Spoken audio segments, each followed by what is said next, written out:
Hello everyone, welcome back to your accounts class and hope you guys are happy, healthy and safe at your home. Now moving to our content, that is accounting concept. Now till yet we have done 8 accounting concept,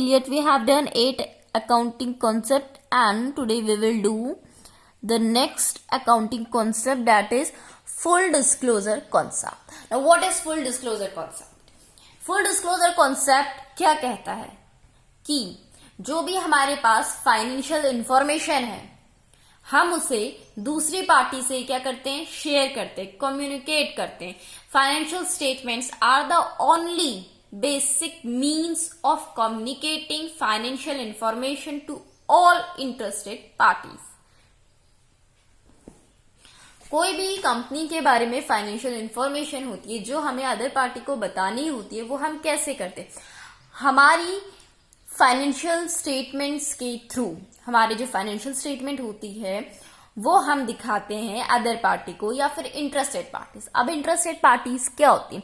interested parties होती हैं जो कि हमारी firm के साथ कोई deal करना चाहती हो या फिर फर्म के साथ मतलब किसी भी टाइप की deal, purchase deal, sale deal, further extension deal, expanding business का एक्सपेंशन डील हो, ओके, एनी डील. या फिर इंटरेस्टेड पार्टीज हो सकती हैं जो कि हमारी फर्म के रिकॉर्ड चेक करे, अथॉरिटीज चेक करे, गवर्नमेंट, कोई भी. नाउ फाइनेंशियल स्टेटमेंट्स क्या होते हैं? फाइनेंशियल स्टेटमेंट्स हमारे बुक्स के, अकाउंटिंग बुक्स के वो रिकॉर्ड्स होते हैं जो कि हमारी अकाउंटिंग के क्या करते हैं, अकाउंटिंग हमारी बिजनेस में जो अकाउंटिंग होती है उसकी ट्रू एंड फेयर पोजीशन को रिप्रेजेंट करती. ट्रू एंड फेयर मीन्स हमारी बिजनेस जो है, हमारी जो फर्म है उसके पास कितनी एसेट्स है, कितनी लायबिलिटीज है. इसके लिए हमारा फर्म जो एक अकाउंट बनाता है उसको कहते हैं बैलेंस शीट. अब अगर फर्म को प्रॉफिट एंड लॉस का डिस्क्लोजर करना है देन इसके लिए वो क्या करेगा, प्रॉफिट एंड लॉस अकाउंट बनाएगा. लाइकवाइज ट्रेडिंग अकाउंट बनाते हैं, ट्रायल बैलेंस बनाते हैं एंड और भी बहुत सारे स्टेटमेंट्स एंड मेमोरेंडम अकाउंट बनते हैं. सो इन अकाउंट्स के बारे में आप फर्दर चैप्टर्स में डेप्थ में पढ़ेंगे, but here you have to study only the concept. ठीक है, फुल डिस्क्लोजर कॉन्सेप्ट कहता है कि जो फाइनेंशियल स्टेटमेंट है वो क्या है, ओनली मीन्स है जिससे कि हम दूसरी पार्टी को अपनी कंपनी की पोजीशन के बारे में बता सकते हैं. ठीक है, हमारी कंपनी कितनी ग्रोथ कर रही है या फिर हमारी कंपनी के पास कितने एक्सपेंसेस हैं, कितने लॉसेस हैं, सिर्फ वही एक मीजर है. देन तो क्या करना चाहिए, तो हमें फाइनेंशियल स्टेटमेंट का जो है, we should make financial statement a full fair adequate disclosure of all information which is relevant. हमने अपनी फाइनेंशियल स्टेटमेंट में हर एक इंफॉर्मेशन जो कि रेलिवेंट है यानी कि यूजफुल है उसका एक ट्रू एंड फेयर डिस्क्लोजर करना चाहिए.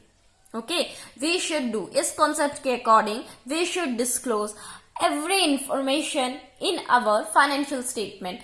Every information means every true and fair information. True and fair. Now next concept पे हम जाते हैं. full and disclosure तो हो गया है, next concept है हमारे पास. next accounting concept है consistency concept.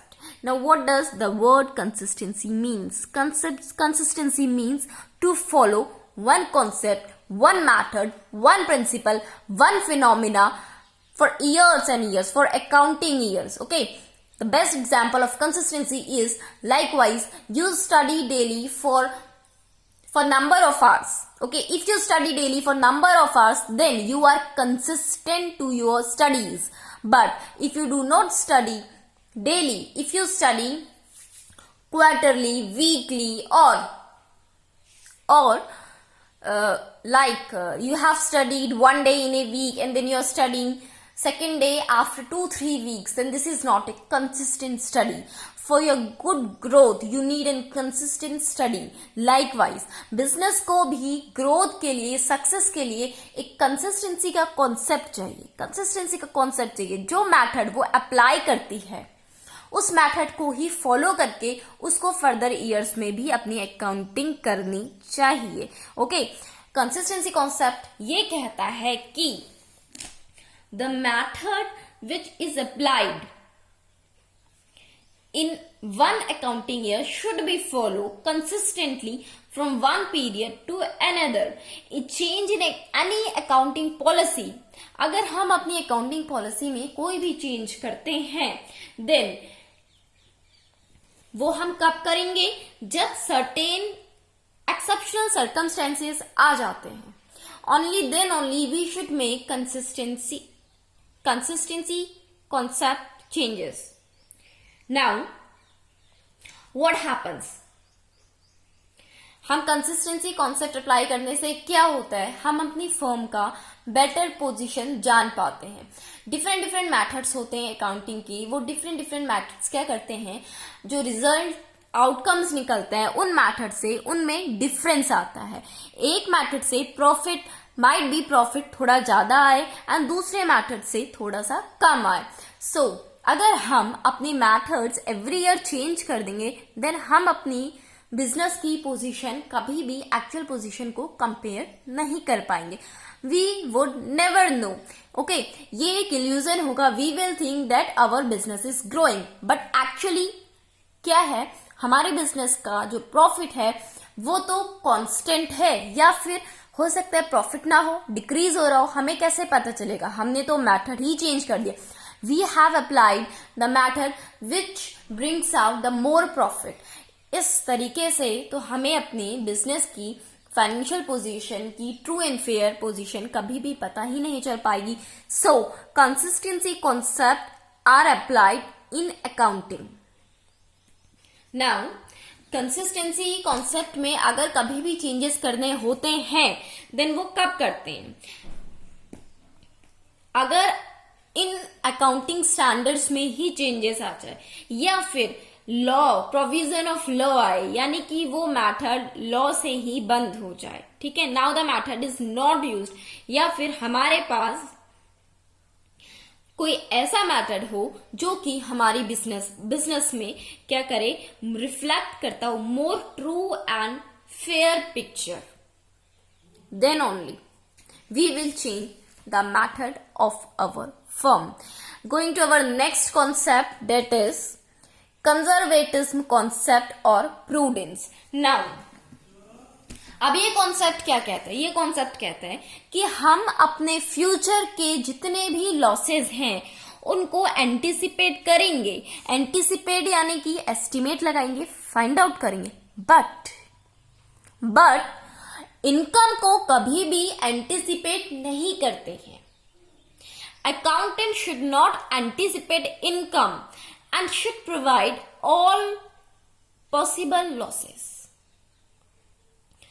जब कभी भी हमारे एसेट्स की क्या हो, 2-3 वैल्यूज हो, अल्टरनेटिव वैल्यूज हो, लाइक उसकी आज की वैल्यू कुछ और है, मार्केट वैल्यू कुछ और है, एंड जब हमने उसको परचेज करे था यानी कि हिस्टोरिकल कॉस्ट, एक्विजिशन कॉस्ट वो कुछ और है, देन इस कॉन्सेप्ट के अकॉर्डिंग हम कौन सी वैल्यू लिखेंगे, the value which is lower the lesser value, the golden rule of current asset valuation. जो करंट एसेट्स है ना हमारे पास, उन एसेट्स के वैल्यूएशन के लिए हमारे पास एक गोल्डन रूल है, वो कहता है कि करंट एसेट्स को हम कॉस्ट और market price which ever is lower उसमें रिप्रेजेंट करेंगे। करंट एसेट्स, ठीक है, ओनली करंट एसेट्स को हम कॉस्ट या मार्केट प्राइस जो भी कम है उसमें रिप्रेजेंट करेंगे। बाकी फिक्स्ड एसेट का रिप्रेजेंटेशन हम चेंज तभी करेंगे कॉस्ट में जब उसकी एक्चुअल वैल्यू हमें मिल जाएगी।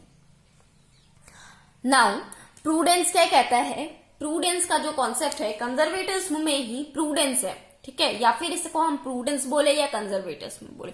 The word prudence define that we will make all judgment about possible future losses which are to be guarded as well as gain which are uncertain. prudence के according हम losses का ascertainment करेंगे, ठीक है, और अपने गेन का भी करेंगे। लेकिन अकाउंटेंट जो है लॉसेस को तो काउंट करेगा, गेन को कभी भी काउंट नहीं करेगा, बट हम अपने फ्यूचर गेन का एस्टिमेशन कर सकते हैं, हम एस्टिमेट कर सकते हैं अपने फ्यूचर गेन का, but we will not show in our books of accounts. Now moving ahead to our next concept, that is materially concept. Materially concept क्या कहता है? मटेरियली कॉन्सेप्ट कहता है दिस प्रिंसिपल अलाउस और permits other concept to be ignore. ये concept कहता है कि हम अपनी बुक्स ऑफ अकाउंट में फुल डिस्क्लोजर तो करेंगे, लेकिन सिर्फ वो ही इंफॉर्मेशन का जो कि रेलिवेंट हो उन इंफॉर्मेशंस के यूजर्स के लिए. रेलिवेंट मीन्स यूजफुल हो, जो इंफॉर्मेशन हमारे यूज करते हैं उनके लिए यूजफुल हो. हम सिर्फ वही इंफॉर्मेशन यूज करेंगे, और जो इंफॉर्मेशन यूजफुल नहीं है, that information which is not relevant, we will not disclose the information in our financial statement. Now next concept is objectivity concept. अब objectivity concept क्या कहता है? objectivity concept कहता है कि अकाउंटिंग की ट्रांजैक्शंस रिकॉर्ड करने से पहले हमारे पास उस रिकॉर्ड का एक सर्टेन एविडेंस होना चाहिए, प्रूफ होना चाहिए. रिकॉर्ड करने से पहले हमें वो ट्रांजैक्शन का वेरिफिकेशन करना चाहिए. नाउ ये ऑब्जेक्टिविटी कॉन्सेप्ट कहता है कि हमें accounting transaction should be recorded in an objective manner free from the बाइस ऑफ अकाउंटेंट्स एंड अदर. यानी कि हमें कोई भी ट्रांजैक्शन किसी भी भेदभाव या फिर पार्शलिटी के बिना रिकॉर्ड करना चाहिए. नाउ ट्रांजैक्शन हमें तभी रिकॉर्ड करनी चाहिए जब हमारे पास उसका एविडेंस हो, प्रूफ हो. अब प्रूफ एंड एविडेंस कहाँ से आते हैं? किसी भी ट्रांजैक्शंस करने के लिए हमारे पास उसकी रिसिप्ट होती है, उसका बिल होता है, उसका इनवॉइस नंबर होता है, डिलीवरी चालान होता है, एक सपोर्टेड वेरीफाइड डॉक्यूमेंट्री एविडेंस होता है. ठीक है, ये जो हम वेरिफिकेशन करते हैं अपनी ट्रांजैक्शंस का जो प्रूफ होता है वो वर्बली नहीं होना चाहिए. हमारे पास क्या होना चाहिए? डॉक्यूमेंट्री प्रूफ होना चाहिए कि हमारी फर्म से वो ट्रांजैक्शन हुई है, हमारी फर्म ने वो एक्सपेंसेस करे हैं, हमारी फर्म को वो रिवेन्यूज आए हैं, इनकम आई है, या फिर हमारी फर्म ने परचेज करे हैं, सेल करे. We should have a documentary evidence. Every transaction should be noted or recorded in books of accounts by its documentary evidence. Now, ये आपके अकाउंटिंग कॉन्सेप्ट जो है यहाँ पर फिनिश हो जाते हैं. We have studied all our accounting concept. हमने सारे 13 अकाउंटिंग कॉन्सेप्ट जो हैं स्टडी कर लिए हैं. अब हम क्या पढ़ेंगे? नेक्स्ट है बेसिस ऑफ अकाउंटिंग. अकाउंटिंग हम किस बेसिस पे करते हैं? We will study this. For that you need to press the bell icon so that you should get a notification of next video and subscribe the channel. Till then, तब तक के लिए आप क्या करेंगे? Till then, have a nice day. Good luck. Revise your chapters, complete your notes, and good luck. Thank you.